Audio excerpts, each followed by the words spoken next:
बिस्मिल्लाहिर्रहमानिर्रहीम।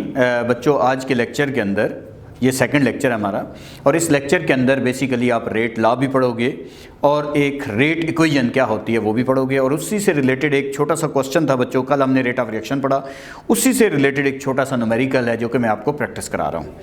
तो बच्चों हम शुरू करते हैं। हमारे पास है टॉपिक रेट ऑफ रिएक्शन के बाद डिटर्मिनेशन ऑफ इनिशियल रेट, यानी आप समझ लें determination of rate of reaction कैसे हम फाइंड कर सकते हैं। ये हमारे पास सेल चेक दिया हुआ था 9.1, और उसमें बच्चों इथाइल आयोडाइड है। जब ये डिकम्पोज होता है तो ये इथीन में कन्वर्ट होता है और प्लस HI बनाता है। अब मेरे पास इस टेबल में अगर हम देखें तो मुझे एक टेबल गिवन था बच्चों, ये सारा डाटा बुक में गिवन है, और इस टेबल में टाइम भी दिया हुआ है और टाइम मिनट्स में दिया हुआ है, और कंसंट्रेशन भी मुझे बच्चों गिवन है C2H5I, यानी इथाइल आयोडाइड की कंसंट्रेशन भी मुझे गिवन है। अगर टाइम 0 है तो कंसंट्रेशन ये मौजूद है हमारे पास। टाइम 15 मिनट गुजर गए तो बच्चों कंसंट्रेशन देखें और कम हो गई, 0.3 हो गई। टाइम 30 मिनट गुजरे तो ये 0.25।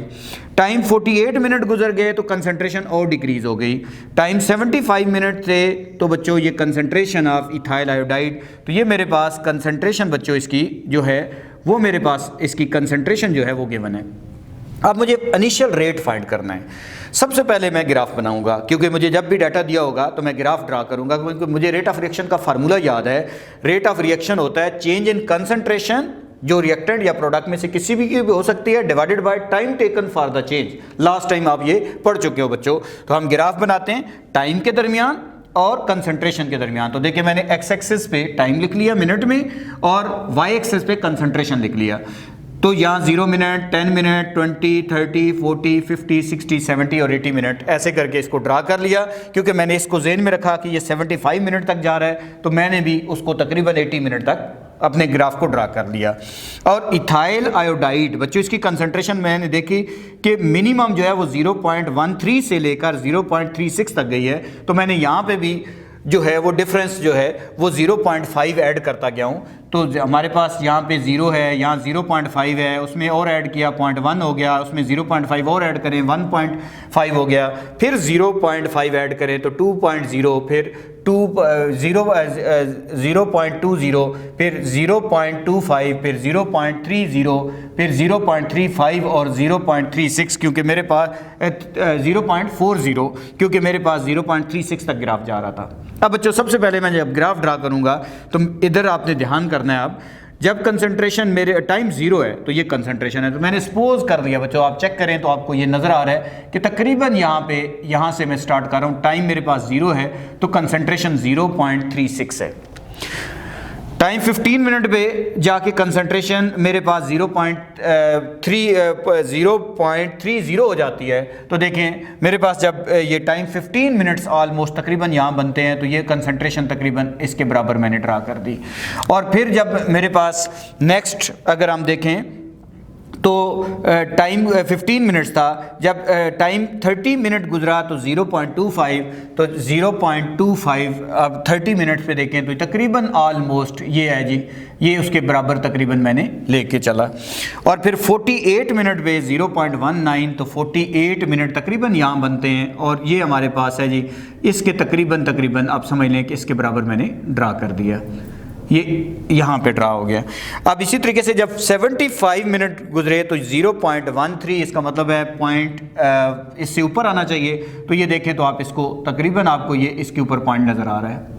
तो ये हमारे पास ग्राफ ड्रा हो गया। अब आपको पता है कि मैंने रेट फाइंड करना है और उसके लिए टेंजेंट लाइन खींचनी पड़ती है। टेंजेंट लाइन एक लाइन होगी जो किसी एक पॉइंट पे इसको टच करेगी। तो देखिए ये टेंजेंट लाइन मैंने खींच ली। अगर कोई कहता है मुझे कैसे पता चलेगा इधर इतनी खींचनी है, जितनी मर्जी खींच लें बच्चों, डिफरेंस फिर भी सेम आएगा।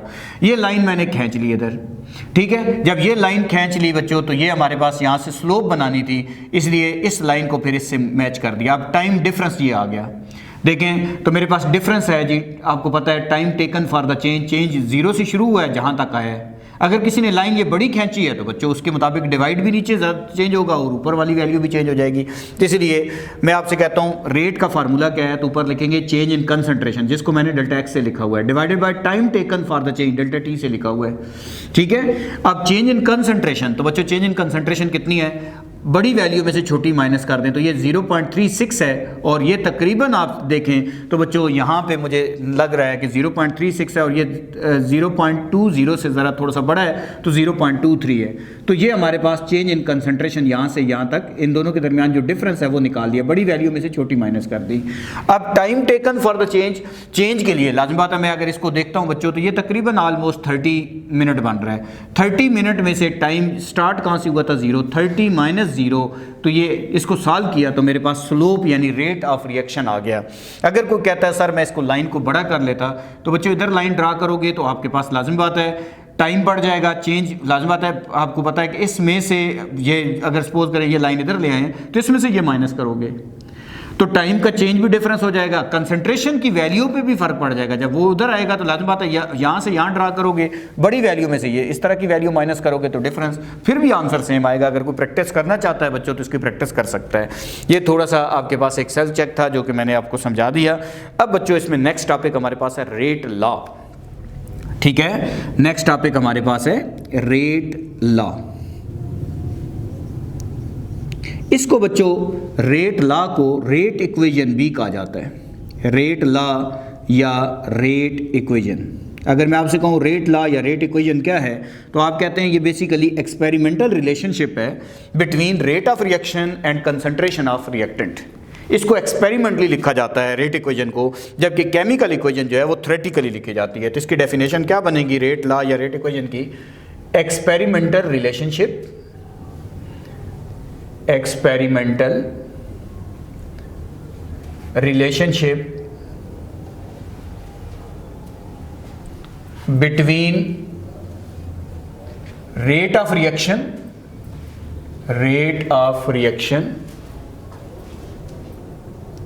and concentration of reactant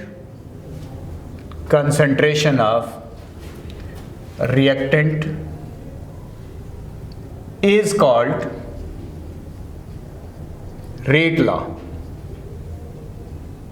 या रेट इक्वेशन कहते हैं। बच्चों क्या होता है, इसका मतलब ये है कि अगर मैं रिएक्टेंट की कंसंट्रेशन 1 गुना बढ़ाता हूं तो रेट ऑफ रिएक्शन 1 गुना बढ़ता है, तो रेट ऑफ रिएक्शन उस पर सिंगल डिपेंड कर रहा है। लेकिन अगर मैं रिएक्टेंट की कंसंट्रेशन 1 गुना बढ़ाता हूं, रिएक्शन की स्पीड पहले की निस्बत 2 गुना बढ़ती है तो उस पर की पावर में 2 आ जाएगा।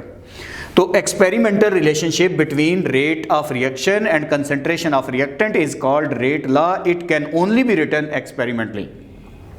रेट इक्वेशन और केमिकल इक्वेशन बच्चों बाज़ दफ़ा सेम भी हो सकते हैं और बाज़ दफ़ा डिफरेंट भी हो सकते हैं। जैसे मैं आपसे कहता हूँ फॉर एग्जांपल, तो बच्चों एक एग्जांपल हम लिखते हैं। हमारे पास है, सपोज करें NO प्लस O3, जब ये दोनों रिएक्ट करते हैं NO2 बनता है और प्लस O2 बनता है। This equation is called chemical equation.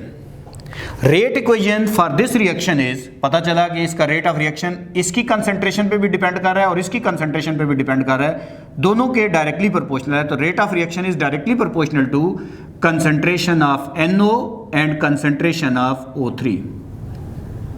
अब प्रोपोर्शनल का साइन हटाऊंगा तो बच्चों कांस्टेंट आएगा, और यहाँ पे जो कांस्टेंट आएगा इसको हम रेट कांस्टेंट कहते हैं बच्चों।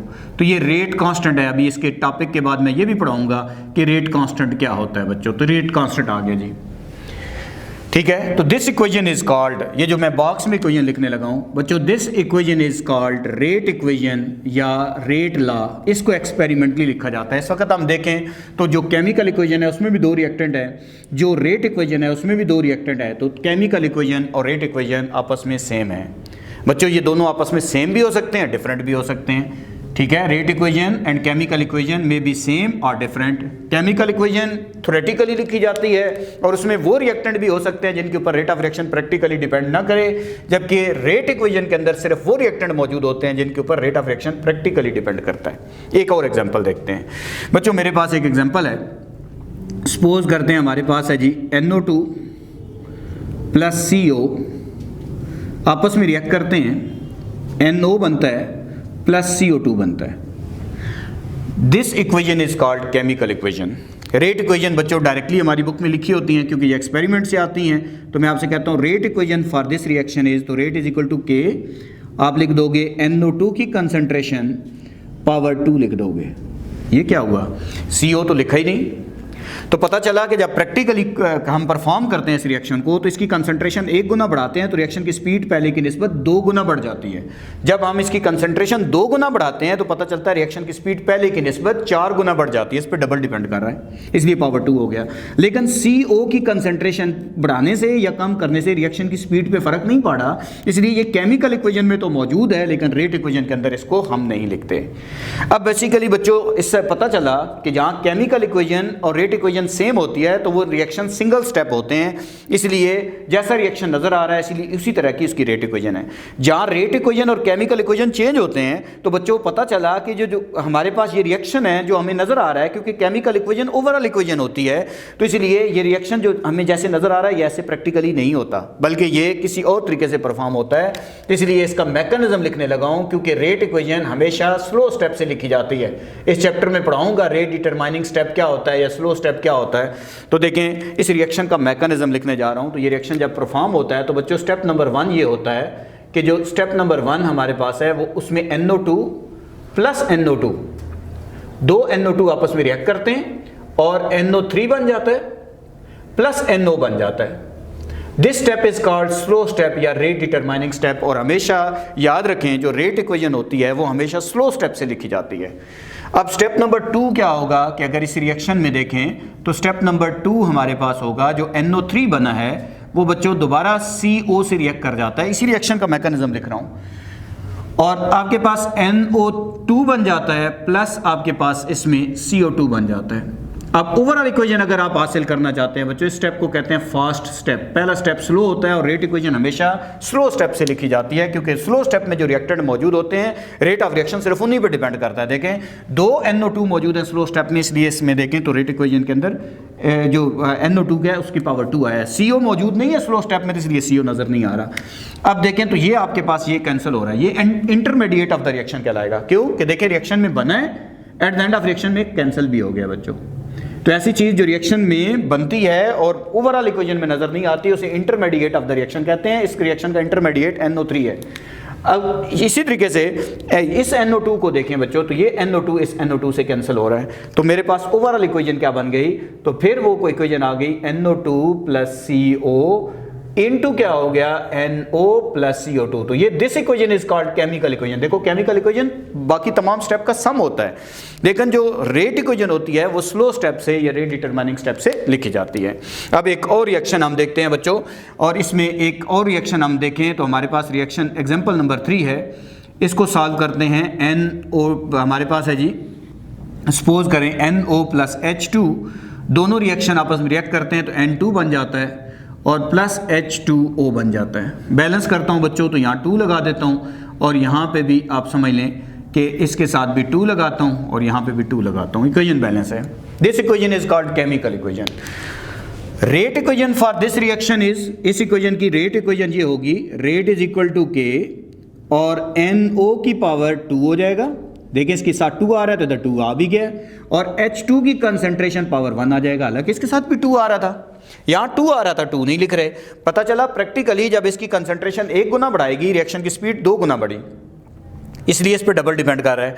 जबकि H2 की कंसंट्रेशन 1 गुना बढ़ाई गई तो रेट ऑफ रिएक्शन 1 गुना बढ़ा, इसलिए इसकी पावर 1 आ गई।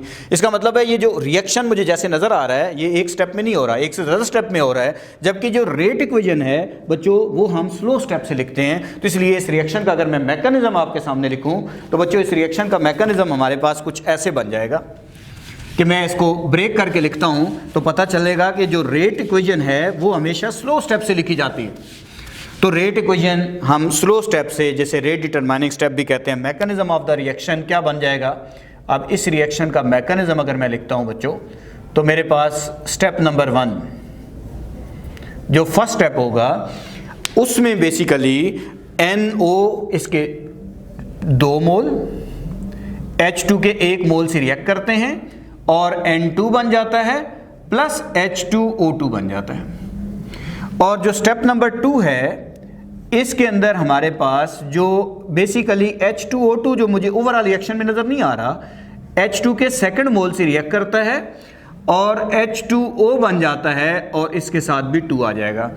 अब हम इन दोनों स्टेप को अगर आप ऐड कर दें बच्चों, इन दोनों स्टेप को आप अगर ऐड करते हैं तो ये हमारे पास intermediate of the reaction cancel हो जाएगा और इसमें जो ओवरऑल रिएक्शन है NO 2NO + 2H2 इनटू आ जाएगा N2 + 2H2O, ये बन जाएगा।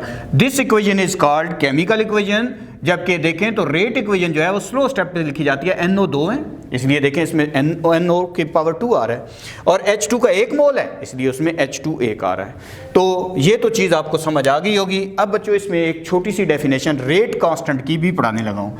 तो अभी तक आपको मैंने बच्चों रेट लॉ के ऊपर थोड़ी सी ग्रिप बनवा दी कि ये क्या होता है, इसका अंदाज़ा हो गया होगा। ये बच्चों प्रैक्टिकली नोट होता है। अगर कोई रिएक्शन एक स्टेप में हो तो उसकी रेट इक्वेशन और केमिकल इक्वेशन सेम होती है, लेकिन अगर कोई रिएक्शन एक से ज़्यादा स्टेप में हो तो उसकी रेट इक्वेशन और केमिकल इक्वेशन जो है वो चेंज होगी, क्योंकि जो रेट इक्वेशन है वो स्लो स्टेप से लिखी जाएगी, जबकि केमिकल इक्वेशन वो तमाम स्टेप का जो है वो सम होगी। जैसे इसका ये वाला स्टेप जो है वो स्लो है और ये वाला स्टेप जो है इसका बच्चों फास्ट है, तो इसलिए रेट इक्वेशन हमेशा स्लो स्टेप से लिखी जा रही है। अब रेट कांस्टेंट क्या होता है बच्चों? रेट कांस्टेंट, इसको बच्चों लोग वेलोसिटी कांस्टेंट भी बोलते रहते हैं, वेलोसिटी कांस्टेंट। इसलिए आपको कुछ ऐसी चीज़ें नज़र आ रही हैं जो बुक में नज़र नहीं आ रही, लेकिन मैं ये सारे नाम इसलिए बता रहा होता हूँ बच्चों के एंट्री टेस्ट भी हम पढ़ाते हैं तो वहाँ पे बच्चे के लिए काफ़ी चीज़ें इस तरह की होती हैं जो आपको हेल्प करती हैं हमारे लेक्चर से। तो बच्चों रेट कांस्टेंट जिसको हम K कहते हैं उसको हम K से डिनोट करते हैं। रेट कांस्टेंट K होता है, जैसे ये हमारे पास इस इक्वेशन में ये K रेट कांस्टेंट है, इस इक्वेशन के अंदर ये K रेट कांस्टेंट है।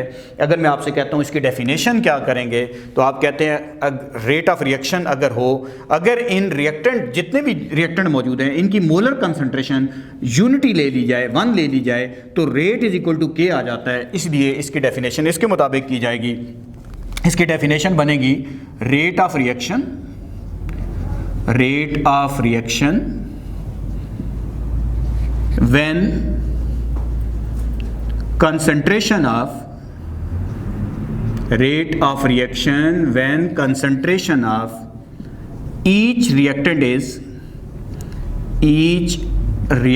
is unity mean 1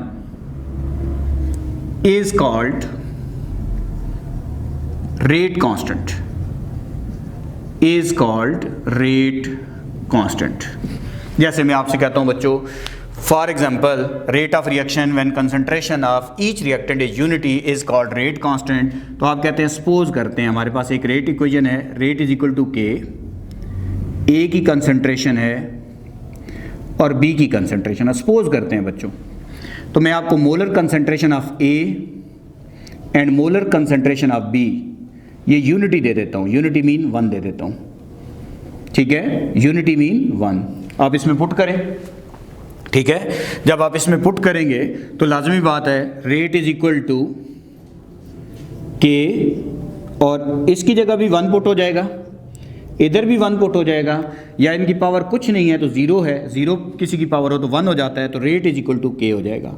तो rate of reaction when concentration of each reactant is unity is called rate constant.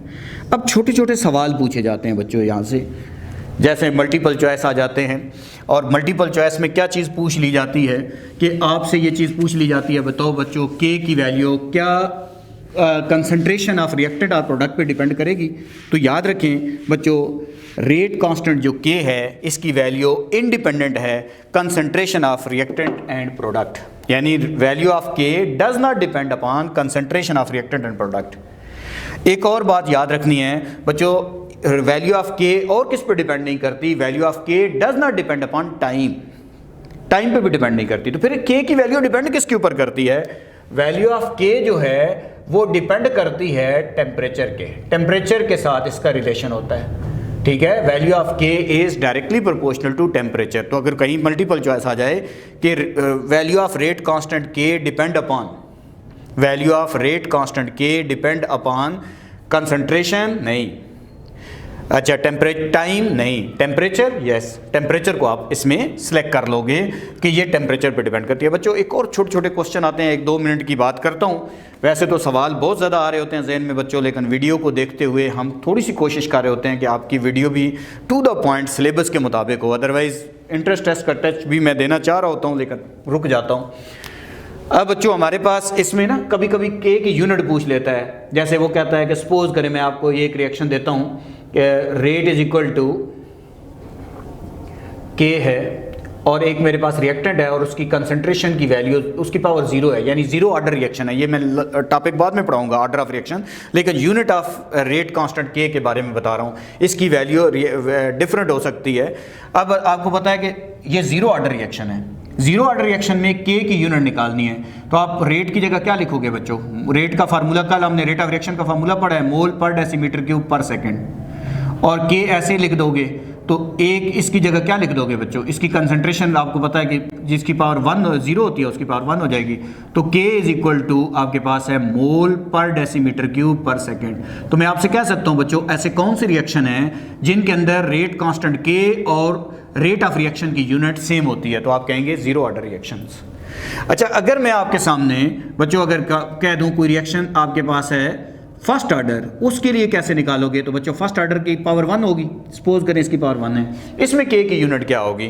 तो यहाँ पे फिर पुट करते हैं बच्चों इसकी के की यूनिट, तो यहाँ आ जाएगा मोल पर डेसीमीटर क्यूब पर सेकंड। ये तो रेट की होगी, रेट ऑफ रिएक्शन की यूनिट होगी। अब के ऐसे ही लिख दोगे, इस जगह पे क्या पुट कर दोगे? आपको पता है कंसंट्रेशन की यूनिट होती है मोल पर डेसीमीटर क्यूब। जब आप इसको इधर लेके आओगे तो के इज इक्वल टू ये आ जाएगा मोल पर डेसीमीटर क्यूब पर सेकेंड, और इधर भी आ जाएगा मोल पर डेसीमीटर क्यूब। ये आपस में कैंसिल हो जाएंगे तो K इज इक्वल टू पर सेकेंड आ जाएगा। कौन सी रिएक्शन के लिए K की यूनिट पर सेकेंड होती है? फर्स्ट ऑर्डर के लिए। आखिरी पॉइंट बच्चों, अब आपके पास सेकंड ऑर्डर, थर्ड ऑर्डर के लिए आपको होमवर्क दे रहा हूं कि थर्ड ऑर्डर की यूनिट रेट कांस्टेंट K की थर्ड ऑर्डर की यूनिट आप निकालो जरा। तो अब मेरे पास सपोज करें मुझे एक रिएक्शन दे दिया गया, वो कहता है कि एक रेट है, रेट इज इक्वल टू के, उसमें 2 रिएक्टेंट भी दे सकता है या उसकी पावर 2 भी दे सकता है, जैसे A की पावर 2 है, सेकंड ऑर्डर रिएक्शन है। इसकी यूनिट क्या होगी? तो आप इधर लिखोगे मोल पर डेसीमीटर क्यूब पर सेकेंड, और के ऐसे ही रहने दोगे। इस जगह पे क्या लिख दोगे? मोल पर डेसीमीटर क्यूब और उसका स्क्वायर हो जाएगा, मोल पर डेसीमीटर क्यूब उसका स्क्वायर हो जाएगा। जब आप इसको सॉल्व करोगे तो K इज इक्वल टू ऊपर आ जाएगा जी मोल पर डेसीमीटर क्यूब पर सेकेंड, और नीचे आ जाएगा मोल पर डेसीमीटर क्यूब उसका स्क्वायर। तो बच्चों इसके ये वाली पावर इसके साथ कैंसिल हो जाएगी, तो ये ऊपर चला जाएगा। ये आपके पास बन जाएगा जी इस वक्त मोल पर मोल डेसीमीटर पावर प्लस 3 और पर सेकंड। बच्चों इसी तरीके से थर्ड ऑर्डर का रेट कांस्टेंट के की यूनिट फाइंड कर सकते हो। तो उम्मीद है बच्चों कि आपको चीज़ें अच्छी समझ आ गई।